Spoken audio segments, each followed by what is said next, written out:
All right, Josh. Yeah, man. How you doing? Yeah, good. Yeah, how are you? I'm good, man. Awesome. I'm all right. Yeah. Awesome. Well, yeah, you are Josh, aka Little Bitboy. I am. Yeah, but we'll prefer to call you Josh, as you said. It is my name. Yeah. It's your name. Yeah, you were given that. I was given that. Yeah. yeah. It was a good day. It was a good day. That's an interesting point. Were you named on the day of your birth, or before, or way after? It's a very interesting story. It's really not. No. I don't know, man. I have no idea. But you weren't called Little Bitboy until fairly recently. I wasn't. No, I wasn't born Little Bitboy. No. That was a kind of title that I had to earn. Yeah. Yeah, contrary to popular belief. Yeah, no. No, And Little Bitboy is just something that kind of stuck, I suppose. Okay. Really, it was something that kind of fell into place when I got into chiptune music. Yeah. Really. Okay. Because I've done a whole load of other like solo stuff before. Yeah.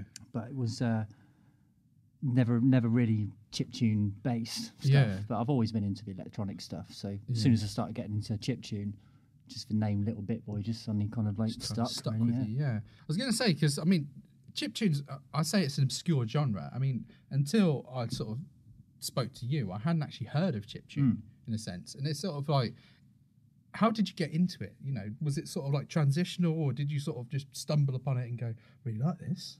Well, it's a strange one because I've always been into computer games like ever since a kid. Like when I got hold of a Game Boy at like 7 years old, just couldn't get off it. That was pretty much my life, just like playing computer games, and music was one of the big things of it. Yeah.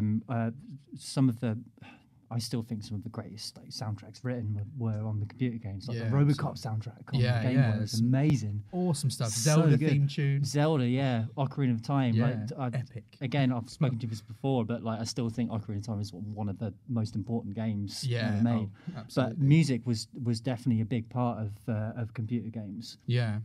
So I've always been into that. And then when I found out that you can make music using computer games and using retro consoles, I was like, Christ, this is amazing. Like, how the fuck can I do this? This is so cool. So I like suddenly got into it, and it's really good fun, man. Yeah. It's amazing, really, because the sort of like the technology that you use is I mean, it's not conventional in any sense, really. No. I mean, you know, because I mean, we've sort of spoken about this, and you're running, I suppose, some conventional, technology through video game consoles in a sense. Yeah, well, the video game consoles are essentially like more like the backing track, really. Yeah. So I basically use what's called a tracker, which is another form of music software. Awesome. But I use it on a NES console. Yeah.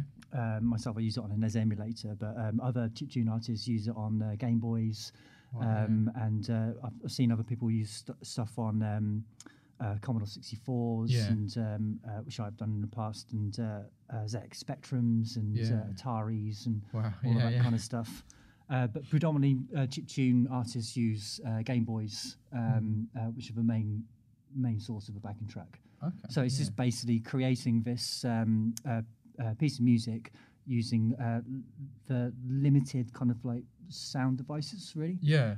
So you're limited to about 4 or 5 tracks. Right. Okay. So you've got like sine wave, triangle wave, square wave, and a noise channel. Right. Noise channel is like for like the snares and the hi-hats and stuff to make the beats. Yeah. And then you've got the melodies and stuff over the top. That's interesting. When it's only sort of like 4 or 5 tracks, you really have to make the most of it, don't you? I suppose it's limitations, like, man. That's why I really enjoy it. Yeah. It's like how can you make like modern music or whatever kind of music you can you want to try and make using limited technology with just these 4 or 5 channels. Yeah. That's quite interesting, actually, because I mean, you know, we discussed before you came on, obviously, about when we were talking about having you on. We were discussing obviously the limitations of, you know, using black and white video and all these sorts of things. And it's interesting because that seems to be something that you sort of enjoy working with, in a sense. Is that? I imagine you'd probably say that's fairly accurate. Yeah, I do. Yeah. Is that something that you sort of like set out from the start to try and work with, or is that something that's just sort of come from going, well, I've only got this, so I'm going to start to do that, encompass that in other walks of my music and. Bit of both, I suppose. Really, I mean, it's one. I find using limitations really interesting, and the fact that you can like make whatever kind of music you want with these kind of limitations. But also, I wanted to try and recreate kind of the sounds that I really enjoy. I really love those like sounds from the like 80s and 90s, kind of like the sine wave and the synth wave kind of stuff. Yeah, all of those really retro kind of sounds that you can only really get from those SID cards. Right. Okay. Yeah. I was going to say, because to be fair, I mean, when you listen to, obviously, I mean, Speed runs out already. You can directly hear. I mean, some of the sort of samples and things. I don't know whether they're not samples, are they? They're things that you're creating out of the emulator. Excuse my ignorance. No, I'm no, just no, so like but it's interesting because you can hear that, you know, they were writing video game songs basically with only that sort of technology, and it's interesting to see how you've kind of converted that into well, I know it's chiptune, but it's like it's also very, you know, you've got very rhythmic aspects of it and things like that, and it's almost kind of like I hate using the term clubby, but like it's driving clubby. And it's do you know what I mean? It's like you could dance to it. Do you know what I mean? Like well, like dance music. Yeah, it's dance music. It is dance music. It's Yeah. dance music with limitations, really. Yeah. That's basically it. Yeah. I mean, because that's another really interesting point is that I actually watched a really interesting TED talk about chiptune, and this one guy was describing, I can't remember his name, but it was describing the fact that chiptune isn't really a genre of music. Okay. Chiptune is essentially an instrument. In itself. Okay. Because you can have chiptune dance, chiptune techno, chiptune metal, chiptune drum and bass. Right. You can have any kind of like style of music you want to try and create. It's all about using those particular sounds. Yeah. Okay. And using those sounds from the software and from the original kind of consoles and the original sound chip itself. Yeah, right. Rather than actually creating a brand new genre in its own. Yeah, because I know obviously like you play, I say obviously, it's obvious to me and yourself, but you play other instruments. You know, you're a guitarist yourself, and it's interesting that because I find, well, a lot of musicians and guitarists and things they'll find themselves very, very invested in that instrument. It's sort of like, it's not something that you've sort of like combined, I suppose, as of yet. Your musicality on the guitar with chiptune, in a sense, from what I've seen.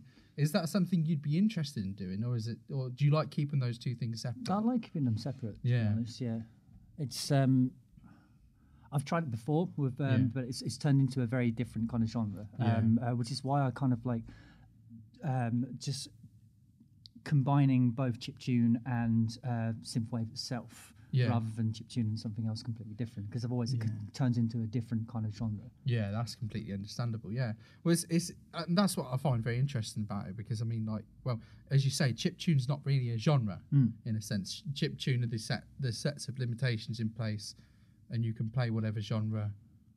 Yeah, with the limitations, and that's really what it's defined by, in a sense. Yeah, it's interesting. So, have you? I mean, you obviously listen to other artists that are doing things within that field. Is that? Do you find yourself sort of inspired by other people's work, or you just find that you're? Yeah, I mean, it's no different from being inspired by any other kind of genre of music or any other kind of like artists from you know, any other kind of like groups that you.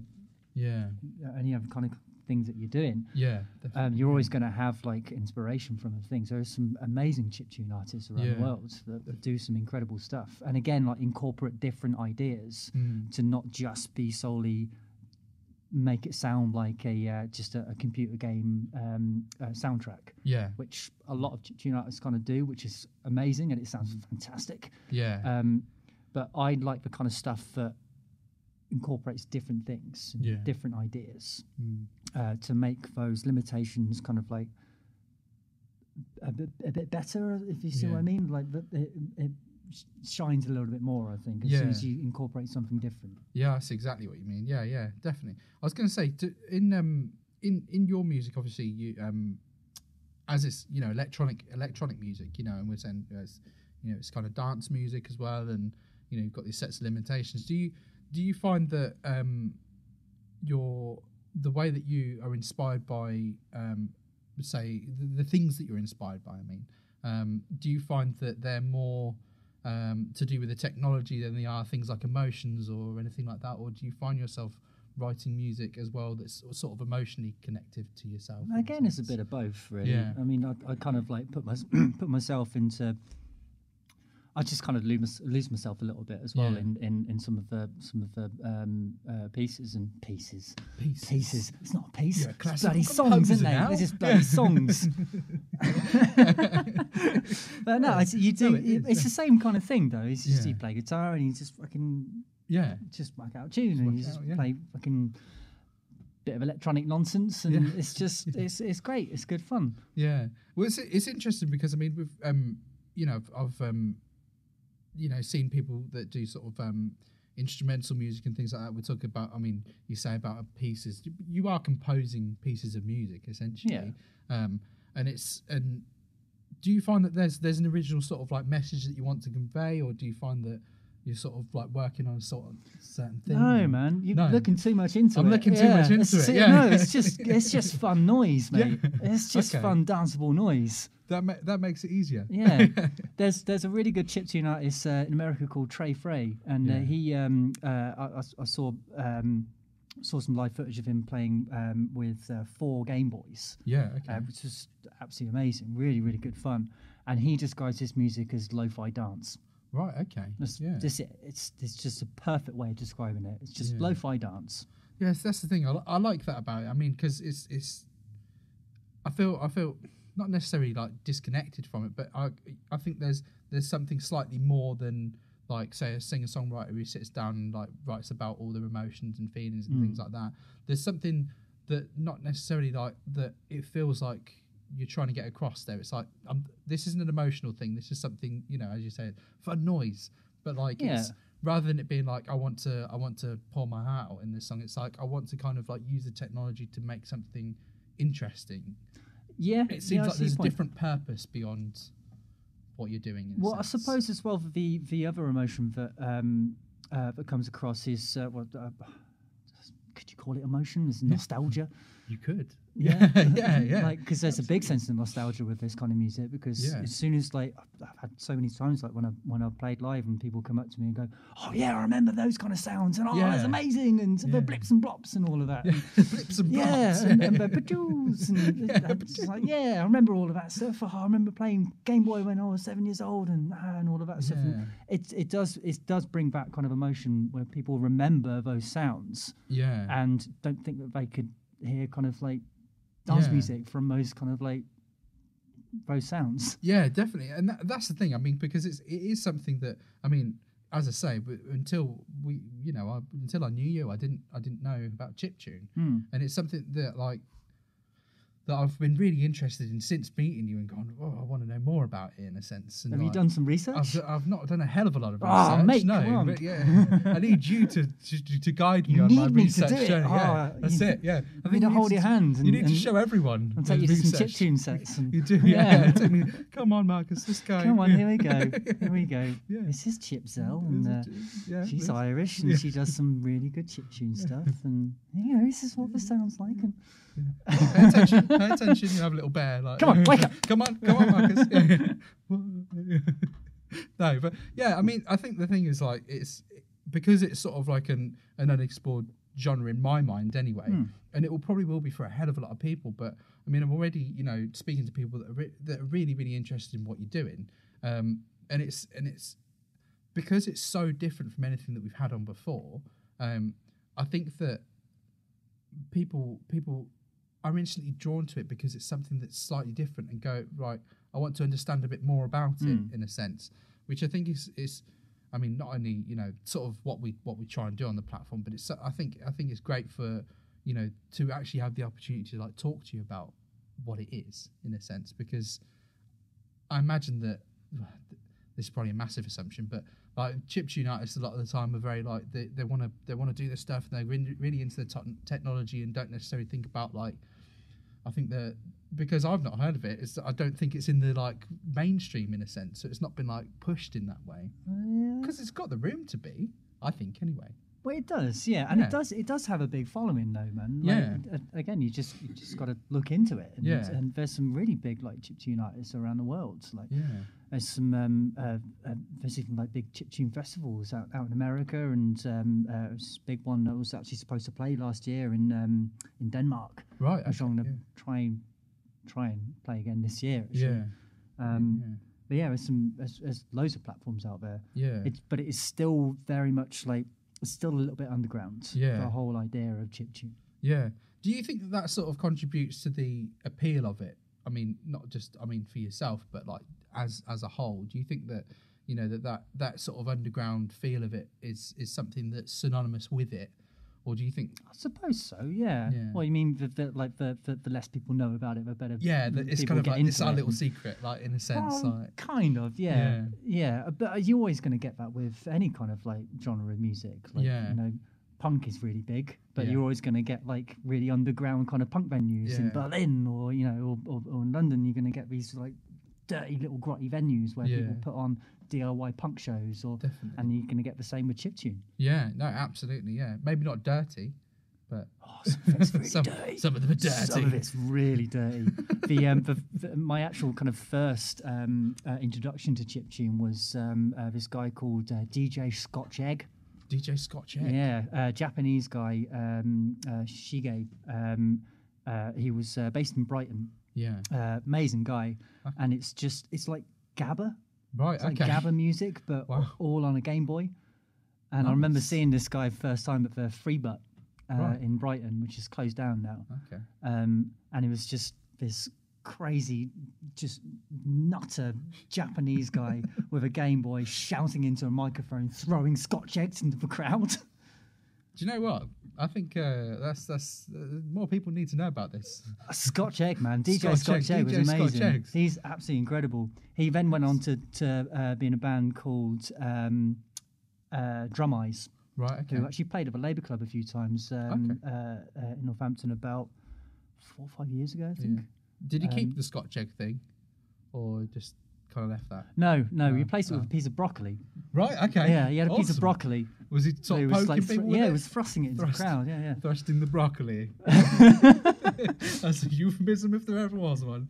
It was great though, man. They were really good fun. That's to be honest, it sounds, it's an amazing sort of genre, and I'm very, very interested in what you do, obviously.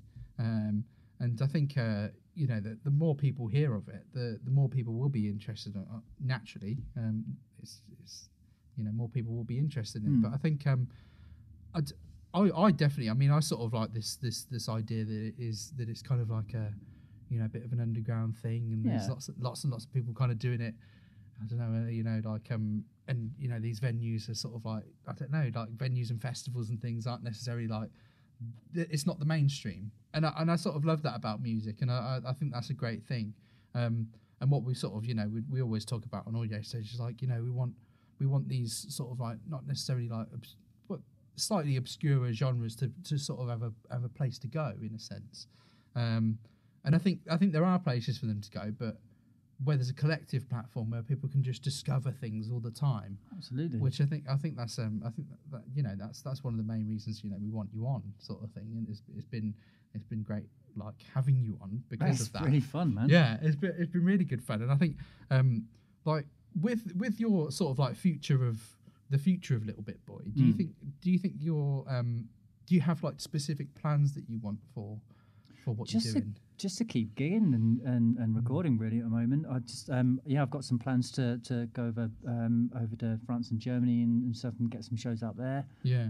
There's a really big chiptune scene, and like I mentioned Berlin before, and Belgium as well. There's a big chiptune scene in Antwerp. Right. Okay. Just basically want to try and get some more gigs. Yeah. That's it, and I think it's interesting because I think you when watching you gig is a totally different experience. I've seen you gig a couple of times now, and it's really great because I think there's an element of like with most types of like dance music, they turn up and and they've kind of got everything set up, and it's DJs a lot of the time, and the DJs are just going to spin tunes.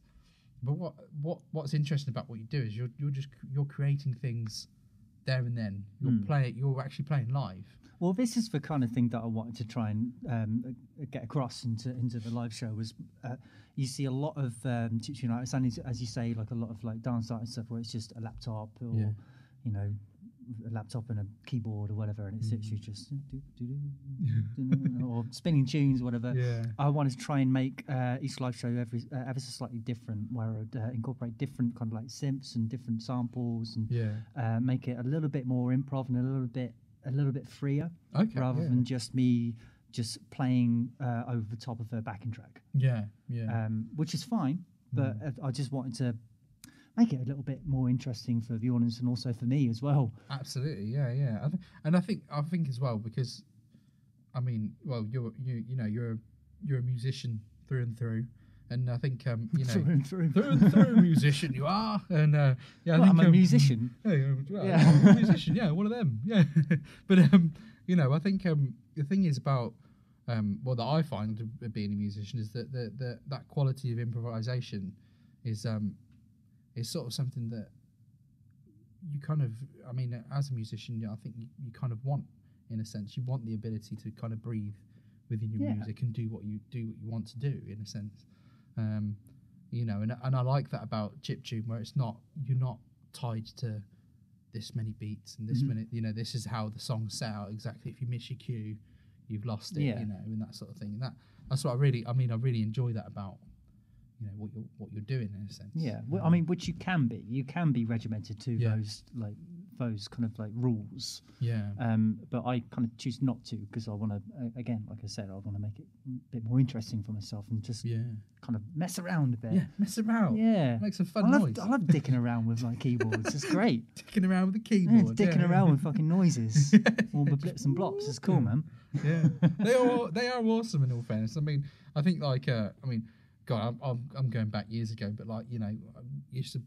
One of the first games I used to play on the PlayStation was like little like DJ type things, and like mess around and create these little songs on the things, and but I think everyone sort of like has this creativity inside them, but it's how it's that vessel that they found to express that, and that it's interesting that you've got this real this great use of technology to express that, and I think everyone likes messing around with little things, but like to construct it so sort of wholly and make it actually feel very much like you're not just messing around, like you say you are, but like you it doesn't ever feel like that. It's like you're doing this and it sounds amazing, Well, there's a purpose to it. There's a whole reason why I'm doing it that way. It's just, like I said, it's just to make it interesting.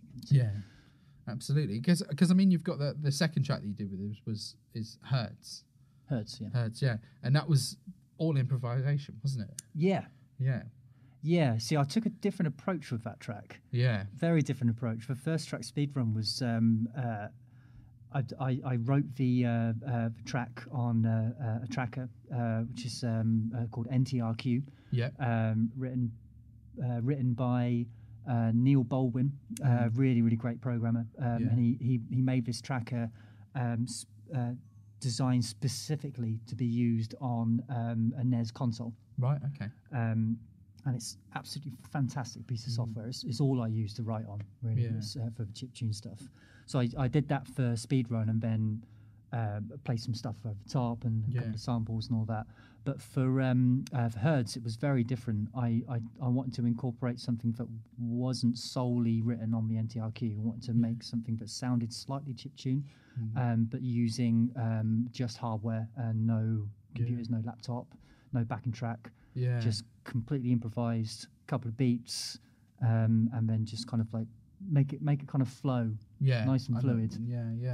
It's I mean, of the two tracks, I mean, people will see obviously they are very contrasting almost. I mean, and it's really interesting that you've decided not just to like do your own sort of like, this is one side of chiptune. It's like you've gone, there's more. This is versatile. This is something that's can be used in many facets, and I find that really interesting. As as an artist, you chose to go.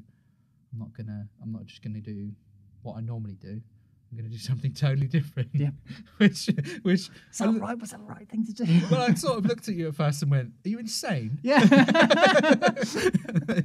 Which was but yeah, I mean, yeah. Well, that's what I thought as well. Yeah. Yeah. What are you went, doing, Josh? Are you absolutely insane? You went insane. Hold my beer. Blip, blip, blip. No, but I mean, it's a great track, and I'm sure I'm sure you'll never recreate it. Just but it was fantastic, and it was really great to listen to, and I mean, people will see it. That comes out next week.